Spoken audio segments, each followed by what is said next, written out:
Dr. Tushar and we are always discussing a lot of things and share platforms. And he has been to some of my programs, which were half learning and half entertainment. But this is a great initiative, and I congratulate him for him and the entire team.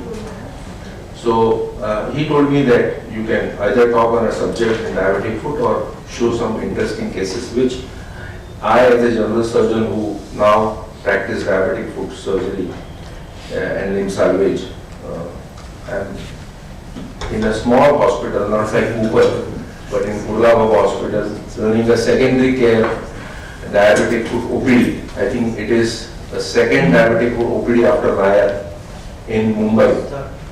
The first one was in Cooper Hospital. Yes. And we are very fortunate that even Sion Hospital's patients are referred to us. So that is the power of training. Initially we trained in Amrita Institute. So training is also a very important thing to get you more passionate when you see more and more cases and go and say, I have gone to Manipal University and see what Arun is doing in biomechanics, and Amrita Institute. Then I went to US and I was there with the New York College of Podiatry Medicine. And podiatry was in India is still considered as a something different than the post-graduation. So I was introduced by one of the presidents of an association that Dr. Ruke has demoted himself as a diabetic foot surgeon and something like that. So we are still neglecting the diabetic foot, and this is a good meeting that we can, and we have Dr. Teresa who knows about what we are going to do. So certain things, about some cases I think you could do much better justice than what I have done. A small introduction, 25% of diabetics will develop an ulceration. And 1 in 6 patients with DFU require an amputation. The backbone of healing, we all know, is offloading, adequate vascular flow establishment, regular debridement and glycemic control. The functional reconstruction rather than amputation should be the goal of a diabetic foot surgeon. Amputations are associated with decreased life expectancy and increased risk of contralateral amputation. So as Sir said, Sir left, when he was the head of the department in Sion Hospital, I was a medical student, and we have learned a lot of things from him. And as he is a diabetic, I am a diabetic for the last 17 years, and I am so lucky that I don't have foot problems. But these are certain genetic things. So when we started in JJ Hospital, it was debridement, the only option. If nothing works, amputation. That was. So we have this classification, I think you all must be knowing, I'm just putting this slide, where you have an elective diabetic foot surgery which we perform patient with protective sensation intact to eliminate pain or improve function, or a vascular reconstruction. Prophylactic procedure performed on patients with protective sensation absent but no open wound to reduce deformity and reduce recurrence. And curative procedure performed on patients with an open wound with goal of promoting healing and reducing the risk of recurrence. And then we have emergency procedures which we have been doing in our surgical practice. The aims of surgical treatment should be control of deep infection with hope of salvaging limbs, removal of all infected material, vascular status, creating healthy wound bed. Functional foot should be result of surgery. That should be kept in mind, and wound closure is a very important thing. So Madhu and all other plastic surgeons are spearheading that. So I have also done a reconstruction fellowship with Dr. Vijay Panchabhavi, who is a professor of orthopedics in Texas. And prevention of ulceration should be the ultimate aim. So this is a 71-year-old male patient comes with very badly infected right foot above the heel area with involvement of deformed ankle joint. Ligament tendons, we do not know what had happened there when he presented. The wound was causing osteomyelitis of the ankle bones. Probe test was positive through the wound. The ankle joint had pathological fracture of tibia and fibula, lower end dislocation of the joint, and partial destruction of the talus. So talus on the X-ray and on the MRI was not even identifiable. Debridement before 3 months, 3 to 4 times by general surgeons and orthopedic surgeons. The latest advice was below the amputation as lower tibia and fibula was involved with muscles and there was cellulitis going up to the mid leg. This was the blood sugars and parameters. WBC count was very high, most significant finding on issue. The first thing was to get control of the infection. So we started, there was no culture done, so we did a culture. This was the wound assessment that we see. So cellulitis, frank, sonography was done by the general practitioner. Evaluation showed abscess in lateral compartment of right ankle joint extending to the lateral subtalar joint. Diffuse subcutaneous edema in the anterior compartment. So this was the wound. If you can see, this is the wound, and if you see, it is just hanging. The ankle is just hanging, my assistant had to hold it by in the two ends, the great toe and the heel, to support it. And there were 3 wounds. 2 you can see, one is on the other side. Extensive osteomyelitis, pathological fracture and dislocation of septicemia with elements of Charcot-Foot. First pouring out from 3 wounds, the limb was dangling in severe neuropathy. Patient not willing for amputation, though he was advised, because this case, a high risk consent was taken. And we had explained the picture, the talus is not identifiable. If you see, there is a subluxation of the joint, or the joint is subluxated laterally, and the calcaneum is involved, the talus is involved, the tibia fibula is also fractured, and so that is after fixation, and this is a schematic representation to make it more easier to understand. So that is how the calcaneum was involved, the talus was just there, but not fully. Medial dislocation was there, and distal migration of the fibula had happened because of the subluxation. So initially I started in antibiotic. The culture what we got, we put colistin and vancomycin, beads, and just kept on doing dressing with antibiotics. Later on, after about 6 weeks, we put a vac on this wound, so we could get a control on the wound infection. And then instead of going near the wound, we tried to fix the wound by external fixators, and we found that local biofilm was taken care of, but the union was not happening. There was no union. So again there was counseling, the patients would get the trust and to get the compliance. We then, after about 3 months, we opened the wound, we excised the osteomyelitic things, and though there was little infection there, we made an effort of fixing the ankle joint by putting a tibial nail and doing a calcaneonavicular and cuboid fixation. And this is March 2024. This journey is from October 2023 to March 2024. We had a healed ulcer. Now the question was whether he was involved, whether it was uniting with that. So he had partial union. We gave him a shoe to walk, and this is the first step in April and May that we could take with an AFO, and this presentation and videos is by legal consent of both the patient and the relatives. This was his foot.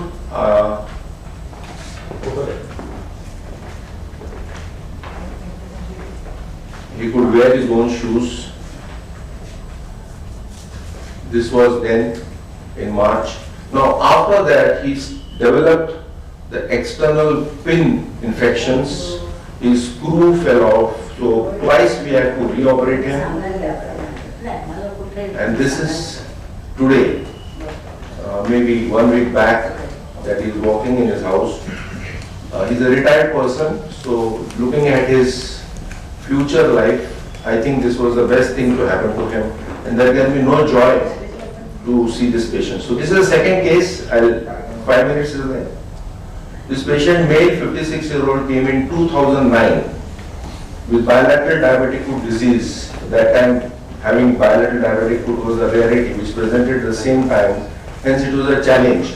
The right foot, large plantar ulcers on the heel, not healing for 2 years, operated 2 times, and total contact cast given 2-3 times. Now he was a person who was a caterer. He had to move around. So, and because of non-compliance, TCC must have been failing. Left foot great toe was already amputated. Remaining toes osteomyelitic fungal infection. This was the ABI. We were lucky to have ABI at least 0.7, but the capillary refill was good. So normally I try to see the vascularity by handle Doppler and even the capillary refill. So this is what the foot is. This was this right foot and the left foot having a ulcer. So as Madhur has told us about taking a flap of the medial plantar waist, plantar artery flap, we thought out of the box, excise the entire wound for this, and this is how we excised it.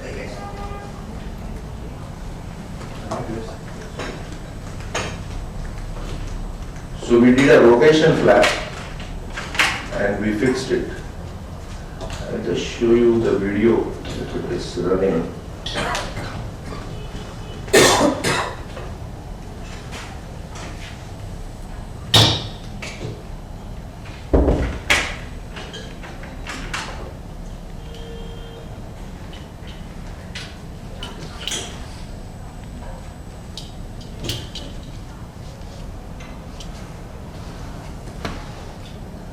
I don't know why it is not running. I think it will run. It is. It's not Yeah. loading, I think.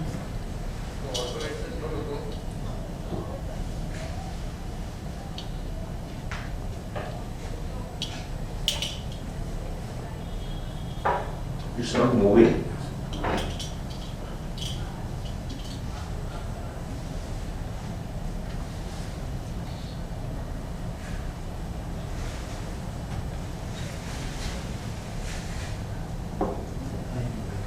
I don't know why it's not moving. It's not, that thing is moving, but the video is not seen. It's a good video because this we have done in 2009, and we could, maybe I will see if I can run it later on. I don't want to waste time. Now this, the other foot, he had a sausage toe, and this is what I think Dr. Boyar is going to talk on fillet flap. So that time we removed all the phalanxes. 2 of them were osteomyelitic, but we took a decision and convinced him that we can give him a short foot with TA release.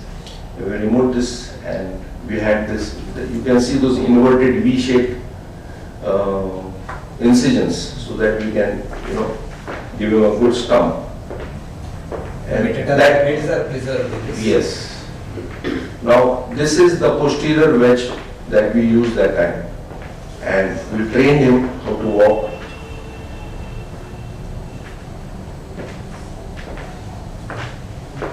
I don't know why the videos are not running, because the thing is in the laptop only. So we trained him how to walk, and this is We did not ask him to dance like this, but This is running. 12 years. This video This is is running. This video is So 12 years after that, he was, all these children who were singing, it is his daughter, and this was not going to be part of the academics, but this is what he was doing. He's aided by other factors also, I'm sure. A 64-year-old last case, diabetic patient comes with history of non-healing ulcer for past 32 years, since he met with an accident. So he was not diabetic when he got injured, but when we presented, he was diabetic. And MRI shows erosion of 4th, 5th bone of metatarsal shaft, wide excision done. And this was this. So this was about 18 to 20 years that he was moving with this fit foot, and this was coming and he was operated in KM hospital also. So we did a wide excision after taking a 4-quadrant biopsy because it was chronic ulcer to rule out malignancy. And then we found this wound, we put a 3 mm matriderm with the vac, and later on we got a good granulation tissue. We grafted it, and I hope this runs.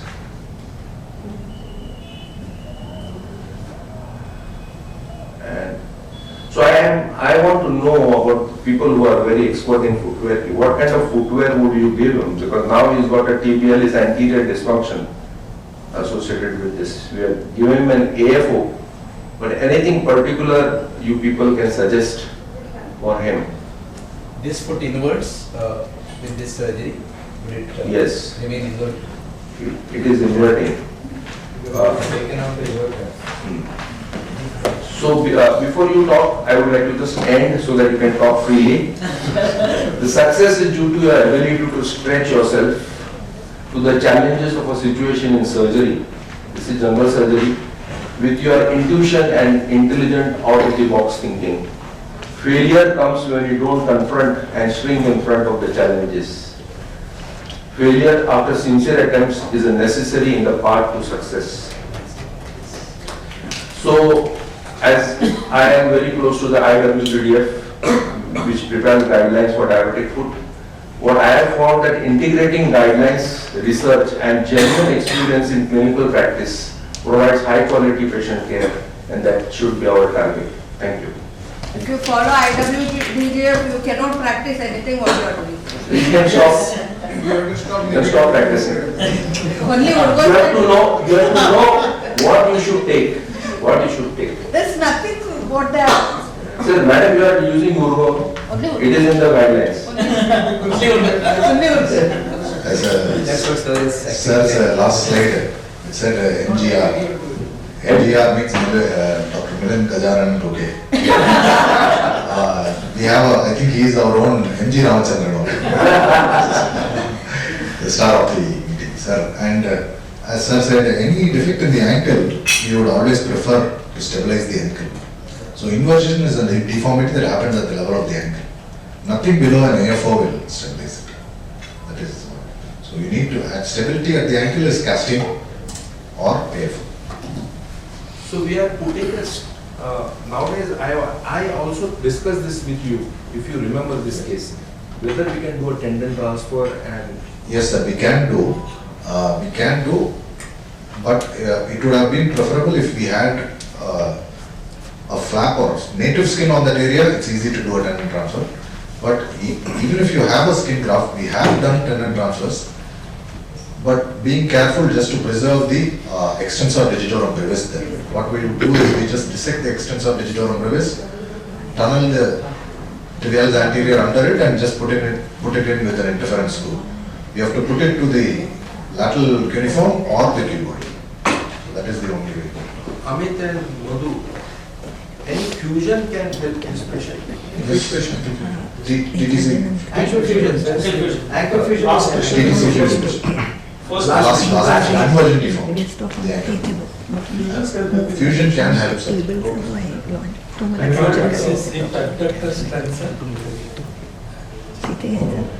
my optometrist is not as expert as table इथे ठेवलं. so it is not good. when he's working also. There is What is to be seen, you can. so you want to आता show table आणलंय ना, that table आणू शकतो. The lower this one. extremity biomechanics is the previous one. No, the previous one with the, that you see that he is not even that type. Not only this, the previous ones that with the shots, the one that person, that grafted one that. First First case. First case. So I think, sir, the gait always in a diabetic foot patient also involves his behavior, Yeah, this one, this. and his fear. So when there is some amount of limb length variation is there, that maybe he slightly, yeah. Correct. Yeah, start. And second thing is he is doing the excessive knee flexion. Protected side of the right side.